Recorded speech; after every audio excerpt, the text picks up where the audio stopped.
today we're going to be talking about something that actually affects everybody as a whole, something that, influences the daily lives, everything that we have to do as humans. And the topic is basically culture.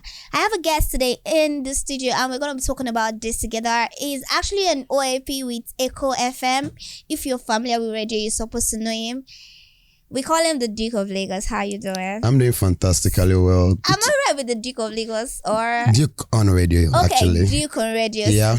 So how are you doing today? Beautifully well, as you can see. So you already know the topic, culture. Absolutely, and we all learned in school that culture is the way of life. But to you, how do you define culture? I think I will still go with the normal. Culture is the way of life. Culture is the way people say themselves. Culture is what defines people. So that is culture for me. Good. That's the way we actually behave. Oh my God, social studies was such a beautiful subject, especially when we talk about this. And we have the aspects of culture, and this is what we want to talk about today. Okay. And firstly, I want us to dive into values and beliefs first off. All right. Culture is large. Everybody with their own values and belief. We have some set of people that feel that, do not put your hands in the rain, like thunder will strike you and all that. And we have some values that, this particular river in a particular town is actually sacred or something like that. Do you have, from where you come from, do you have anything similar to that? Well, I'm a Yoruba boy. I think I have quite a number of superstition, if I might call it that. I wouldn't want to call it superstitious because there are actually people that actually believe these things are true. Okay, let me take you back on what the definition of culture. Okay. The way of life. But then I also want to make some clarification here that culture is not static. Culture changes, and as much as culture changes, the people changes. So why I say superstition is that we used to believe those things back then, but now I'm sure you don't believe that if you beat a man with a broom, his man would go inside like we had back then.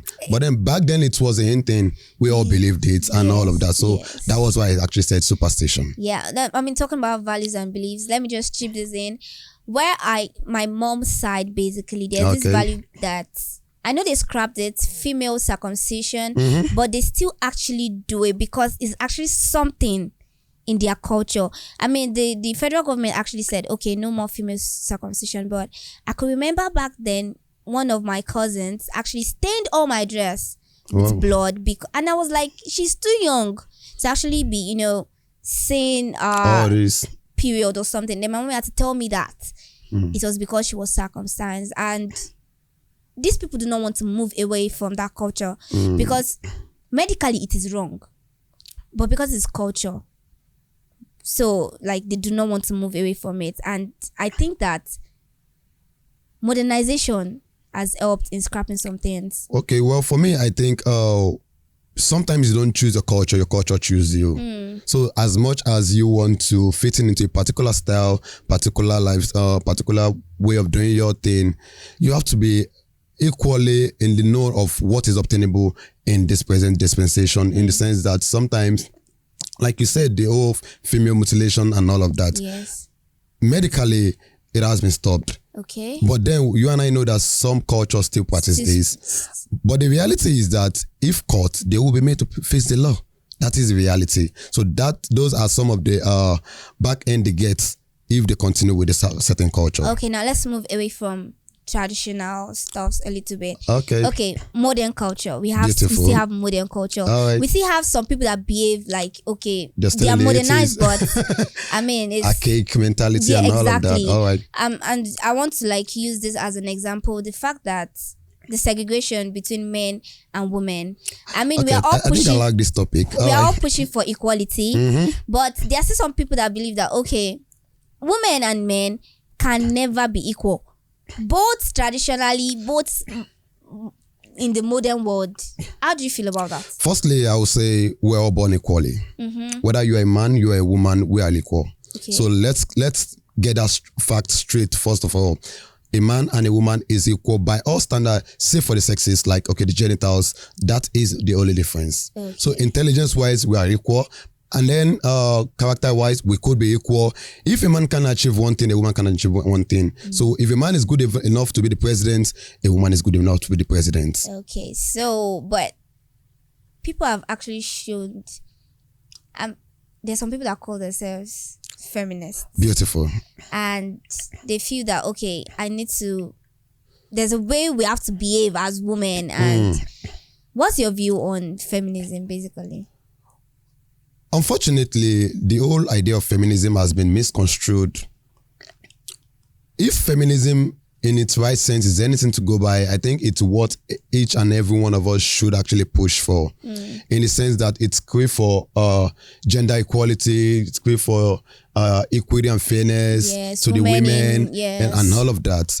But unfortunately, like I said earlier on, it has been changed. And then you see a young girl of 22, 21, 20, 19, 18, as low as even 15, 18 on men, saying all men are bad, men are this, men are demons, men are terrible, men are scum, like they always say. Yeah, men are scum. Okay, it's fine. But then I hope you know that if you don't bring to the table what a man is bringing to the table, you won't be at par with him. Beautiful. So if a woman, a beautiful image of God, can see herself as equal to a man, then you don't have any reason to compete with a man. You don't have to compete, man. All you need to do is just get your ass together, do what is right, push further, and then if you're up there, if a man is competing with you, let's take it to the table. Let's see who is better. It's as simple as that. This is not competition, and even in psychology, there's what they call healthy competition. So it's fine. It's also fine if you want to compete. Let's compete. It's you and I. You are no AP and man no AP. Let's draw it down. Let's put it down. Who is better? Then we know. If you're better, or you take the job. If I'm better, I take the job. It's as simple as that. Beautiful. So let's stop the act of competing against each other, negative competition. That was what actually brought about this whole negative feminism and the old Twitter ban and all of that. And the negative feminism is starting to become a culture. As a matter of fact, that's the norm now. It's a culture. Because I can remember clearly there is Twitter for feminists. Yes. We all know this thing. We see them.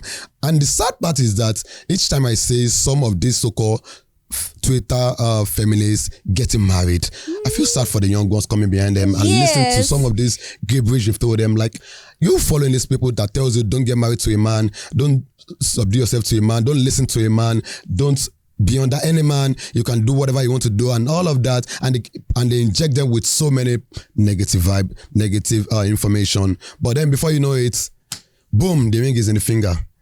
She's saying yes sir, she's saying no worry me. So what happens to the old feminist, negative feminism? What's going on?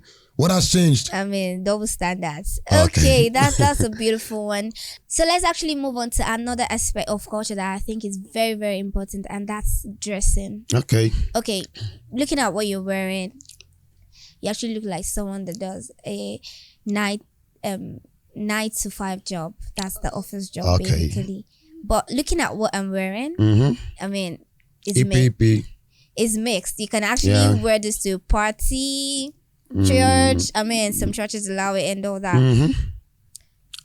Dressing is a big aspect of our culture, yes. True. And there's some dressing there's some people that when you see them standing, you know that, oh, these people, maybe they are Yorubas, these people, they are Zulus, they are these ones, they are thieves and all that. Yeah.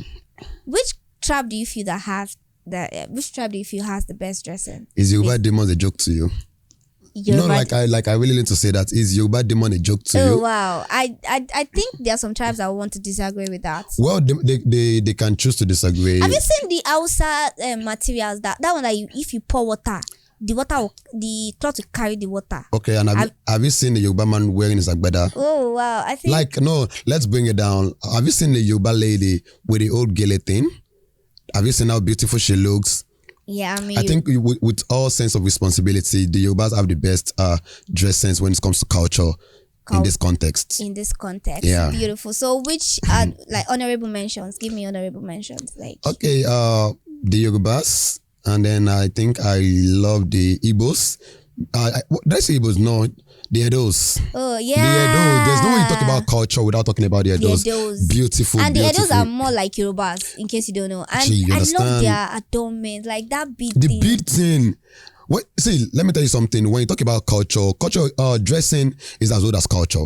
What do you call culture? Way of life, how people are seen, how they talk, how they dress. So dressing is a big part of culture. As a matter of fact, you can't separate these two. Yeah. You can't separate it. Once I say you dress in a particular attire, I know if you are Hausa, if you are Igbo, if you are Yoruba. Although we tend to mix these things these days, but then when fully dressed, you can tell you are Yoruba man. Okay. Exactly. You can tell. It's easy to tell. That's beautiful. So to you, Yorubas actually have the best. All day, every day, 24/7. Okay, good. Let's move on to the next aspect of culture, and that's actually language. Okay, this is actually going to be dicey because this is dicey. Let's have it. Not to insult any culture, but I think that the most beautiful and the most simplest language to learn is actually Yoruba language. I bet to disagree. Okay. As much as I'm a Yoruba man, well, maybe not fully Yoruba, but then I'm still Yoruba. So which one do you feel is actually the best? I think it's Hausa. Yeah. And I served in the East. I served in Anambra, and I've been to the North. Okay. And yeah, I'm from Ogun State, Abeokuta. So I think I've had a experience with these three major tribes in Nigeria. So I think Hausa is actually the sweetest and the easiest to learn. Yeah. I don't want to. That's why I said, as much as I don't want to agree, even with myself, I think it's Hausa. Well, basically, I would not go with that because my mom is actually Hausa. So I grew up with Hausas. I do not know how to speak the language. I can't wrap my head around it. Should I tell you the truth? My mom is Ghanaian and she speaks Hausa fluently. But up until now, I can't speak Hausa fluently. But I've seen people who don't even have any affiliation with Hausas and they speak perfectly well. I just feel that Yoruba language, there's some. Have you had proverbs in Yoruba? That's because you're in Lagos. Hello, madam. No, have you had proverbs in Yoruba? You stay in Lagos, you do your work in Lagos, you live in Lagos. No, that's not. You're West. That's not an issue. Have you tried translating some Yoruba words to English and see how much weight a Yoruba word can carry? Okay.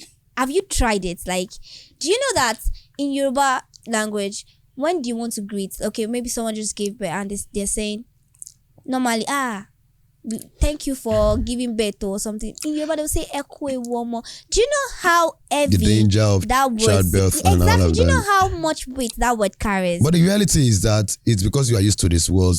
Those people also have their own way of saying this thing. No, it's not because I'm used to it. It's because this language is actually rich. Yoruba language is rich. I won't lie to you. Well, to be honest, when you talk about greetings, Yoruba has to be the best. Yoruba can actually literally greet you from morning till night for doing nothing. Eku joko, eku duo, eku rin, eku lo, eku je, eku mu, and all of that. And some at the point you get like, can you stop greeting me? Can you stop?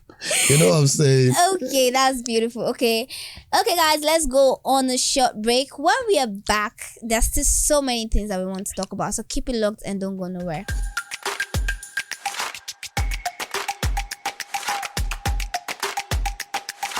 I just want to tell you that in case you want to watch amazing performances of your favorite events from anywhere, go onto our YouTube channel at Official MTTV to catch all those things live firsthand, guys. You do not want to miss it. We are still on culture, and I still have Duke on radio with me. So, what aspect of culture do you think is also important apart from the ones we've talked about? I think music. Yeah, I think music. Because the reality is that music has gone beyond what it used to be. Music is everything, especially Afrobeat.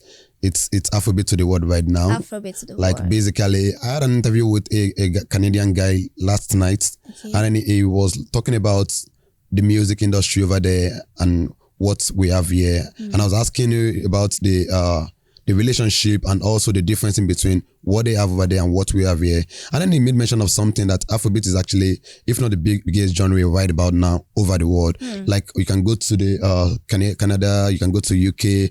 There's literally nowhere to the Asians right now, you won't hear them playing our Afrobeat sound. So that tells you that our Afrobeat sound has actually evolved from the days of the likes of Sonny Ade, the Barrister, the Osadebe, the Oliver Deco, and all of that. We've gone past those stage to what we have now. Now the era of Burna Boy, Whiskey, Davido doing us super proud. Let me chip this in. Who's your favorite Afrobeat artist? Okay, firstly, I'll say whoever preaches humanity the most has to be my favorite, and it's Davido for me. So yes, Davido. So you feel Davido actually pushes humanity down? 100% all day, every day, 24/7. Okay. Yeah, I fuck with Davido. So, okay, big ups to Davido. Man has been doing great things. Yeah. So music, yes. And I like the fact that some of these artists, like take for example Davido, when he sings, sometimes he tries to put like this, like take a cue from these old songs, beautiful, and actually infuse them into modern song, which is actually like I call it recycling culture. Okay, like not trying to like okay make this one. There's another good example is Burna Boy doing. I mean, people say African Giant. Yeah, people say Burna Boy sample a lot, but I feel that is actually recycling, like, which is actually a very good thing, because I mean, if you buy Coke or Pepsi or something or any drink, they'll say recycle this plastic, which is actually, which I feel that is actually recycling these old songs to make them sound brand new without making them look obsolete and old. Yes, and all I of mean, that. I didn't know about Tony Braxton's song, the one he covered for last. Yeah. So when he did the song, I liked like, okay, let me go and find out who sang the song initially. Let me shock you. Okay. I've been interviewed with series of A-list artists and the B-list artists as well. And then each time I ask them what are their what do I put it now? Who inspired them to make music and all of that? Let me shock you. It will interest you to know that most of these people actually grew up listening to Sunny Ade, Ebenezer Obey, Olisali, Baba Fela. So those were what formed their formative years as an artist. Yes. Whether you choose to accept or not, I remember Burna saying, okay, Fela was everything for him growing up. So those were part of what made him who he is now. What these artists literally did was they bring in this new sound, this new Afrobeats, and then they go back to what it was back then, and then they add the new plus the old, and then they're giving us Afrobeats. God bless you. This sound has always been from time immemorial, like it has always been. Yes. This it has always been like that. If you listen to a Sunny Ade today, it will still give you the Afrobeat vibe. Till even as of today. Yes. It will still give you the Afrobeat vibe, but not the way a Whiskey, the Burna Boy will do it, because they are preaching to a different audience, which is the youth. That is the difference between them. So these guys are still very much relevant. There's no way we're going to talk about our sound now without going back to the old. Yes. It's almost impossible. Yeah, that's culture for you. So, lastly, I want to talk about this food and how it actually affects culture. I don't know. Nigeria, Africa, we have varieties of food. I've eaten a lot.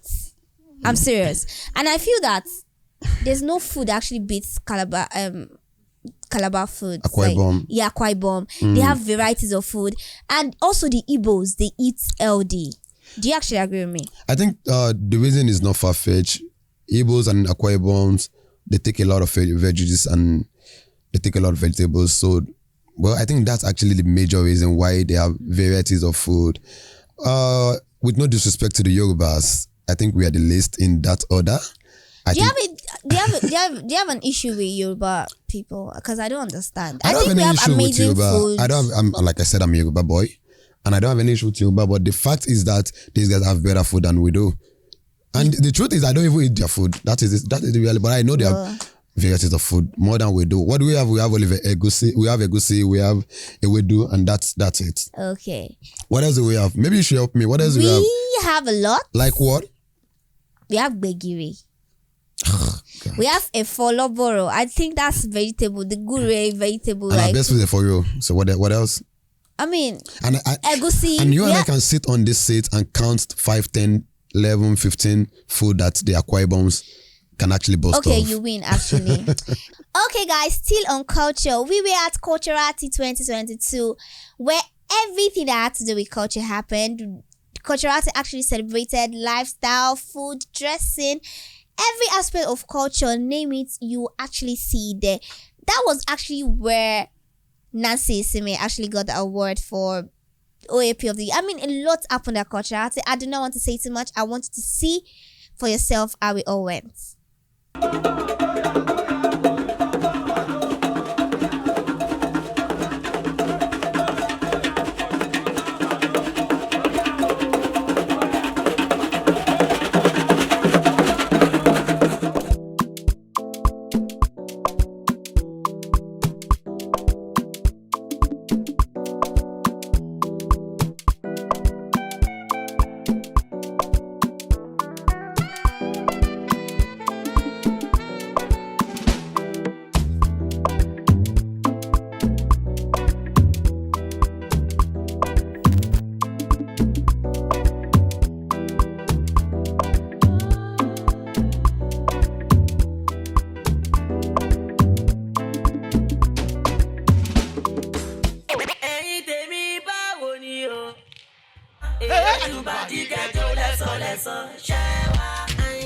My people, how una dey?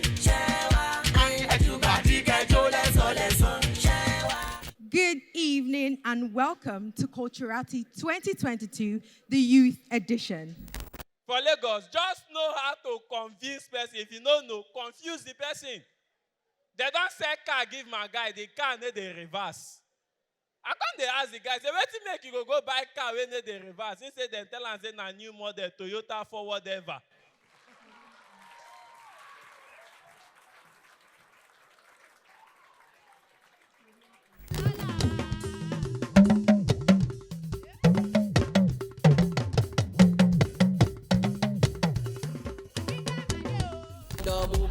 Let's go! Namu. Nasu. Nasu. Kashe kudi. Presido. Nasu baba. DJ anybody. Alaka Ibile. Tiwa Savage. Mr. Sassika. What's your Sony? I mean, you didn't do it. Oda, I want to be on the Cody diet. Oma se kilo so not keep quiet. Oma so go to your choice not yet. Patrick Iboma ni mo fe ya net. Wọ́n ló secretary, wọ́n ló secretary. Lábúlé bí ọmọ gẹ̀lẹ́ dẹ́pọ̀. Kúrò lọ́dọ̀ alága fẹ́wẹ́ bò. Scalimenta ní sẹ́, ó tẹ́tẹ́ bò. Oya Cody diet, 4G internet. Fún wọn level dem never tire yet. Oya súdèbè, kúrò yẹ́dà. Ṣé bí kẹjọ? No be mistake, take it by faith. I come only call. Make you wait. You see me, they celebrate. Join me and jubilate. No be mistake, oh. Tababiri.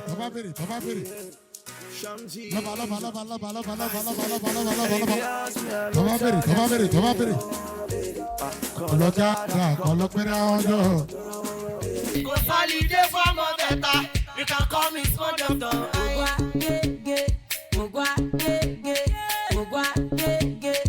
Anybody? Ta ló la ṣe kéètù? Ta ló lọ́dẹ ọjọ́ ta? Ṣé ti lọ ronú, ṣé ti lọ gbóyún, ṣé ti lọ ronú, ṣé ti lọ gbóyún, ṣé ti lọ ronú. Ògùn agége.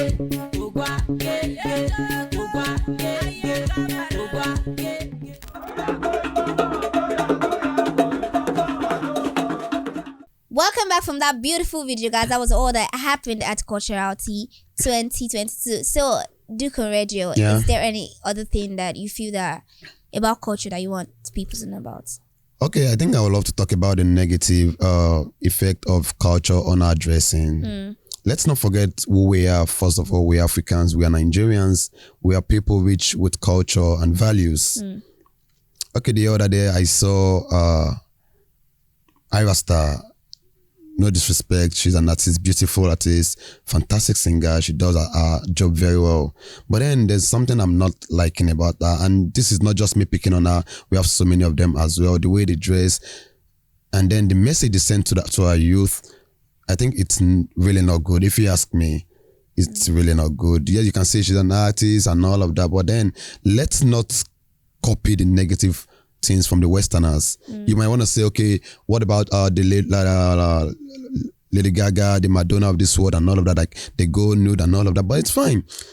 They are who they are, we are who we are. So let's try to copy the good parts of our culture and send the right message to our youth and our adolescents. That's it. Yeah, beautiful. I mean, talking about Ira Star is a brilliant singer. Fantastic. As a matter of fact, she's one of my favorites. Somebody actually said that you can actually remove 12 skirts of Ira Star from one Ashake Shukuto. Like what is that Ira Star?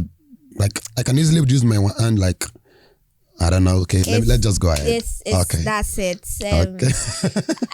I mean, let's just end this on a good note. Yes. That's all about culture. That's everything we have to bring. But I mean, the good parts, we should actually continue to promote our culture. Any last word for you, friends? Like you said, let's try as much as we can to promote good culture, good values. Let's always remember that who you are is what people say, and each time you open your mouth to say anything, you tell the world who you are. So if you want to listen to Duke on Radio, please. Of course, Echo 89.7 FM every day, 24/7. Okay, that's beautiful. Thank you so much for coming, and thank you guys Thank you for having me. And that's how we'll be ending today's show. No matter where you are, keep smiling and keep it happy. Bye-bye.